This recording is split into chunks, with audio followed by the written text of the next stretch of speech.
ఈరోజు మంగవీటి మోహన్ రంగా గారి జయంతిని పురస్కరించుకొని ఈరోజు వారికి నివాళులు అర్పించడానికి వచ్చాం. మోహన్ రంగా గురించి తెలియని వాళ్ళు అంటూ ఎవరు ఉండరు. ఒక పోరాట యోధుడు, బలహీన వర్గాలకి అండదండగా ఉంటూ విజయవాడలో తన ప్రస్తావనని అది అందరికీ అండగా ఉండేటువంటి వ్యక్తిగా నేను సంపాదించుకున్నాను. రాజకీయాల్లో కోన ప్రభాకరరావు గారు రంగా గారికి గురువు.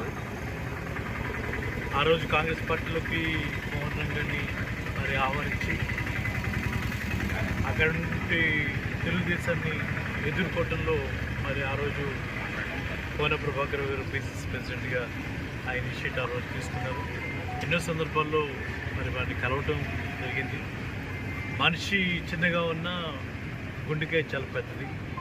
అటువంటి మరి ఒక పట్టుదల గల వ్యక్తి విజయవాడ నగరానికి కాదు, యావత్ ఆంధ్రప్రదేశ్కి కూడా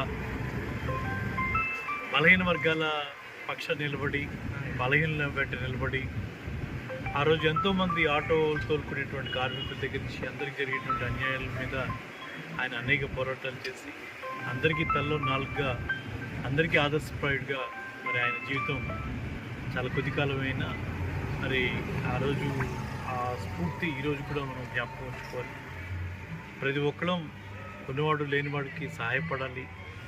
సహాయం అంటే ఆర్థికమైనటువంటి సహాయమే కాదు, మరి అన్ని రకాలుగాను మనం ఒక ధైర్యం ఇచ్చేటువంటి గుణం రంగా గారి పోరాటంలో మనకు కనపడుతుంది.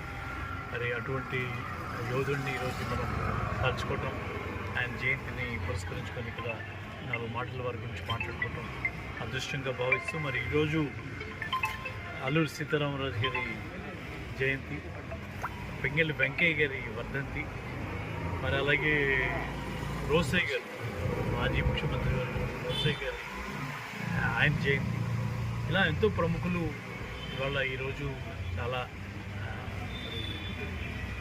గుర్తుంచుకోవాల్సిన రోజుగా మనందరికీ అందరూ కూడా స్ఫూర్తిదాయకమైనటువంటి వ్యక్తులు, వారందరికీ కూడా మా నివాళులు అర్పిస్తూ